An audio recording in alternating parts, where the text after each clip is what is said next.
Hello friends, welcome to Archana's delicious recipes. நம்ம வீடியோவில் இன்றைக்கி என்ன பார்க்க போகிறோன்னா ஐஸ்கிரீம் ரெசிபீஸ் எப்படி செய்யலான்றதை பார்க்கலாம். நம்ம இன்றைக்கி 4 வகையான ஐஸ்கிரீம் செய்யலாம். அதில் ஃபர்ஸ்ட் வந்து ப்ளூபெர்ரி ஐஸ்கிரீம். இந்த ப்ளூபெர்ரி ஐஸ்கிரீமுக்கு பார்த்திங்கன்னா ப்ளூபெர்ரி வந்து ஒரு 150 கிராம் போல் எடுத்துக்கலாம். இந்த ப்ளூபெர்ரி எல்லாத்தையுமே நல்லா வாஷ் பண்ணிடலாம். வாஷ் பண்ணதுக்கப்புறம் இதை வந்து ஒரு பவுலில் எடுத்து வச்சுக்கலாம். அந்த ப்ளூபெர்ரி கூடவே 2 டீஸ்பூன் அளவு சுகர் சேர்த்துக்கலாம். சேர்த்துட்டு இது போல் ஒரு டைம் நல்லா உலுக்கி வச்சுருங்க. அதாவது ஒரு 1 ஹவர் போல் அப்படியே வச்சுருங்க. இந்த ப்ளூபெர்ரி எல்லாத்தையுமே மிக்சியில் ஆட் பண்ணியாச்சு. ஆட் பண்ணதுக்கப்புறம் இதில் தண்ணி எதுவுமே சேர்க்கக்கூடாது. சேர்க்காமல் அப்படியே அரைக்கலாம். நல்லா பாருங்கள், மிக்சியில் நைஸாக அரைச்சிருங்க. இப்போ நம்ம ஐஸ்கிரீம் செய்ய ஆரம்பிச்சிடலாம். அதுக்கு ஒரு பவுல் எடுத்துக்கலாம். அந்த பவுலில் நான் இன்னைக்கு விப்பிங் க்ரீம் தான் எடுத்திருக்கேன். விப்பிங் க்ரீம் எல்லாத்தையுமே ஒரு பவுலில் ஆட் பண்ணதுக்கப்புறம் ஒரு பிளெண்டர் வச்சு இது போல் நல்லா பீட் பண்ணிக்கலாம். பாருங்கள், 1 நிமிஷம் போல் நல்லா பீட் பண்ணி எடுத்தாச்சு. இப்போ நம்ம கண்டென்ஸ் மில்க் வந்து ஆட் பண்ணிடலாம். அதாவது 1 கப் அளவு நம்ம ஆட் பண்ணிக்கலாம். ஆட் பண்ணதுக்கப்புறம் திரும்பவும் பிளெண்டர் வச்சு இது போல் நல்லா பீட் பண்ணிக்கலாம். அதாவது ஒரு 2 நிமிஷத்துக்கு பீட் பண்ணிக்கலாம். அதாவது இந்த ஐஸ்கிரீம் எல்லாமே நல்லா ஸ்டிப்பான பீக் வரணும், அந்தளவுக்கு நம்ம பீட் பண்ணாவே போதும். இப்போ பாருங்கள், 2 நிமிஷம் அளவுக்கு நம்ம பீட் பண்ணதுக்கப்புறம் நம்ம அரைச்சி எடுத்து வச்சுருந்த ப்ளூபெர்ரியை வந்து ஆட் பண்ணிக்கலாம். ப்ளூபெர்ரியை ஆட் பண்ணதுக்கப்புறம் பிளெண்டர் வச்சு திரும்பவும் இது 1 நிமிஷம் போல் நல்லா பீட் பண்ணி எடுத்துக்கலாம். அதாவது இந்த விப்பிங் க்ரீமும் ப்ளூபெர்ரியும் நல்லா மிக்ஸ் ஆகி வரணும், அந்த அளவுக்கு நம்ம நல்லா மிக்ஸ் பண்ணி எடுத்துக்கலாம். இப்போ பாருங்கள், நல்லா மிக்ஸ் பண்ணியாச்சு. இதை வந்து ஒரு பவுல் கண்டெய்னரில் ஊற்றிட்டு இது போல் நல்லா க்ளோஸ் பண்ணிடுங்க. க்ளோஸ் பண்ணதுக்கப்புறம் இதை வந்து 8 ஹவர்ஸ் போல் ஃப்ரிட்ஜில் வச்சிடலாம். இப்போ பாருங்கள், 8 ஹவர்ஸ்க்கு அப்புறம் நம்ம எடுத்து பார்க்கலாம். பாருங்கள், நம்மளோட ப்ளூபெர்ரி ஐஸ்கிரீம் எல்லாமே ரொம்பவே சூப்பராக அட்டகாசமாக ரெடி ஆயிருச்சு.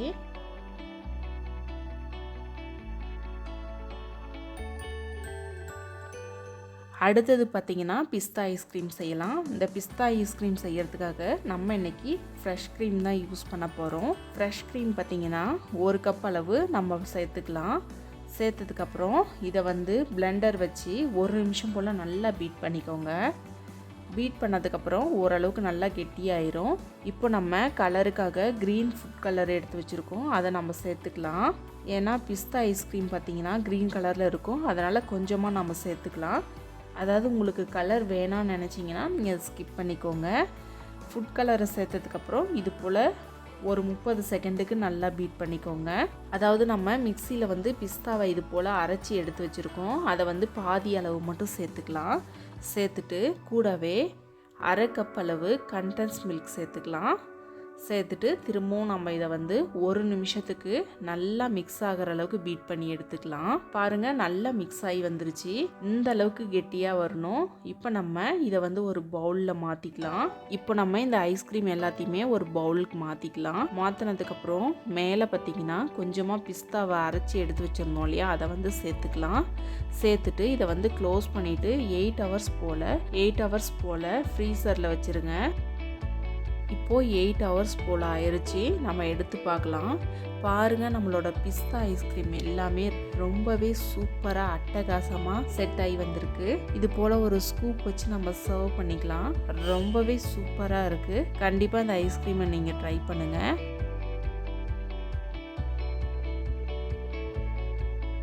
அடுத்ததாக பார்த்தீங்கன்னா நம்ம மேங்கோ ஐஸ்கிரீம் செய்ய போகிறோம். அதுக்கு என்னென்ன தேவைன்னு பார்க்கலாம். ஒரு பவுலில் 1 கப் அளவு விப்பிங் க்ரீம் எடுத்து வச்சுருக்கோம். கூடவே 2 மேங்கோவை வந்து இது போல் சின்ன சின்ன பீசஸாக கட் பண்ணி எடுத்து வச்சுருக்கோம். நல்லா பழுத்த பழமாக எடுத்துக்கோங்க. கூடவே வந்து கண்டென்ஸ் மில்க், அதே போல் கலருக்காக குங்குமப்பூ வந்து பாலில் இது போல் ஊற வச்சுருக்கோம். இப்போ நம்ம மேங்கோவை எல்லாத்தையும் நல்லா அரைச்சி எடுத்துக்கலாம். அதுக்கு நம்ம மிக்ஸி ஜாரில் இந்த மேங்கோ பீசஸ் எல்லாத்தையுமே நம்ம சேர்த்துக்கலாம். சேர்த்துட்டு கூடவே கண்டென்ஸ் மில்க் சேர்த்துக்கலாம். சேர்த்துட்டு இதை 2யும் சேர்த்து நல்லா நைஸாக அரைச்சிருங்க. அதாவது கொஞ்சம் கூட கட்டியே இருக்கக்கூடாது. இந்த அளவுக்கு நல்லா நைஸாக அரைச்சி எடுத்தாச்சு. இப்போ நம்ம ஒரு பிளெண்டர் வச்சு இது போல் பீட் பண்ணிக்கலாம். பாருங்கள், இது மாதிரி நல்லா பீட் பண்ணதுக்கப்புறம் நம்ம குங்குமப்பூவை பாலில் ஊற வச்சோம் இல்லையா, அதை வந்து சேர்த்துக்கலாம். ஒருவேளை குங்குமப்பூ வேணான்னு நினச்சிங்கன்னா நீங்கள் ஃபுட் கலர் கூட சேர்த்துக்கலாம். இப்போ நம்ம அரைச்சி வச்சுருந்த மேங்கோ கண்டென்ஸ் மில்க் இருக்கு இல்லையா, அதையும் சேர்த்துக்கலாம். சேர்த்ததுக்கப்புறம் இதை வந்து பிளெண்டர் வச்சு நல்லா மிக்ஸ் ஆகிற அளவுக்கு மிக்ஸ் பண்ணி எடுத்துக்கலாம்.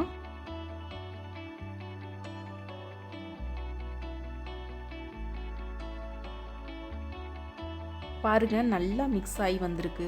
அதாவது நல்லா ஸ்டிப்பான பீக் வரணும். அப்போதான் நம்மளோட ஐஸ்கிரீம் எல்லாமே ரொம்ப நல்லா செட் ஆகி வரும். பாருங்க, நம்மளோட ஐஸ்கிரீம் எல்லாத்தையுமே நல்லா ஸ்டிப்பான பீக் வர அளவுக்கு பீட் பண்ணி எடுத்தாச்சு.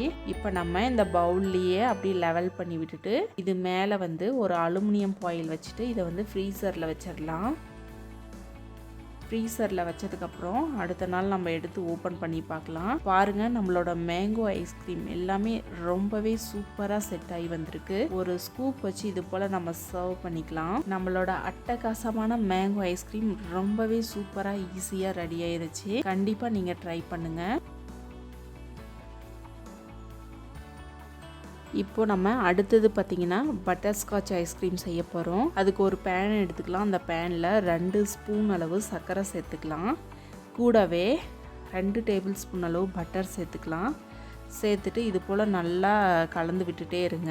தண்ணி எதுவுமே இது கூட சேர்க்கக்கூடாது. இது போல் கலந்துகிட்டே இருக்கும் பொழுது அது வந்து எல்லோ கலரில் நல்லா மாறி ப்ரௌன் கலரில் மாற ஆரம்பிக்கும். அந்த ஸ்டேஜில் நம்ம நட்ஸ் வந்து கொஞ்சமாக எடுத்து வச்சுருக்கோம், அதை வந்து இது கூட சேர்த்துக்கலாம். சேர்த்துட்டு இது போல் நல்லா கலந்துட்டு ஒரு பிளேட்டில் பார்த்திங்கன்னா நல்லா பட்டரை வந்து க்ரீஸ் பண்ணி எடுத்து வச்சுருக்கோம். அதில் வந்து இதை ஊற்றிடலாம்.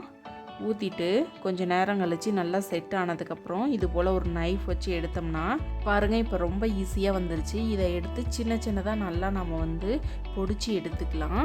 இப்போ நம்ம ஐஸ்கிரீம் செய்ய ஆரம்பிக்கலாம். ஒரு பவுல் எடுத்துக்கலாம். அதில் வந்து 1 கப் அளவு ஃப்ரெஷ் க்ரீம் சேர்த்துக்கலாம். சேர்த்ததுக்கப்புறம் பிளெண்டர் வச்சு இது போல் பீட் பண்ணிக்கோங்க.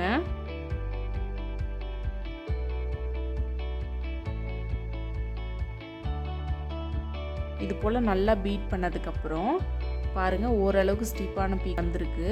இந்த ஸ்டேஜில் நம்ம வந்து 1/2 கப் அளவு கண்டென்ஸ் மில்க் எடுத்து வச்சுருக்கோம், அதை வந்து சேர்த்துக்கலாம். சேர்த்துட்டு கலருக்காக குங்குமப்பூ வந்து ஒரு பாலில் ஊற வச்சு எடுத்துருக்கோம், அதை சேர்த்துக்கலாம். ஒருவேளை குங்குமப்பூ இல்லைன்னா நீங்கள் ஃபுட் கலர் கூட சேர்த்துக்கோங்க, எல்லோ ஃபுட் கலர்.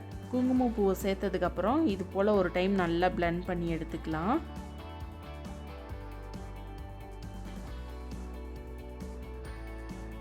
கூடவே வந்து நம்ம பவுடர் பண்ணி வச்சுருந்த நட்ஸை வந்து இது போல் சேர்த்துக்கலாம். சேர்த்துட்டு இதை வந்து நல்லா பீட் பண்ணி எடுத்துக்கோங்க. இப்போ நம்மளோட ஐஸ்கிரீம் வந்து ரொம்பவே சூப்பராக ரெடி ஆயிடுச்சு. இதை வந்து ஒரு பவுலுக்கு சேர்த்துட்டு மேலே கொஞ்சமாக இது போல் நட்ஸை சேர்த்துக்கலாம். சேர்த்துட்டு இதை க்ளோஸ் பண்ணிவிட்டு க்ளோஸ் பண்ணதுக்கப்புறம் இதை 8 மணி நேரம் போல் ஃப்ரீசரில் வச்சிடலாம். நம்மளோட பட்டர்ஸ்காட்ச் ஐஸ்கிரீம் எல்லாமே ரொம்பவே சூப்பராக அட்டகாசமாக ரெடி ஆயிருச்சு. கண்டிப்பாக நீங்களும் இந்த ஐஸ்கிரீம் ரெசிபிஸ் எல்லாத்தையும் ட்ரை பண்ணுங்கள். ட்ரை பண்ணிவிட்டு எப்படி வந்துச்சுன்னு உங்களோட ஃபீட்பேக்கை என்னோட ஷேர் பண்ணுங்கள். இந்த வீடியோ உங்களுக்கு பிடிச்சிருந்தா மறக்காமல் லைக் பண்ணுங்கள், சப்ஸ்கிரைப் பண்ணுங்கள், ஷேர் பண்ணுங்கள்.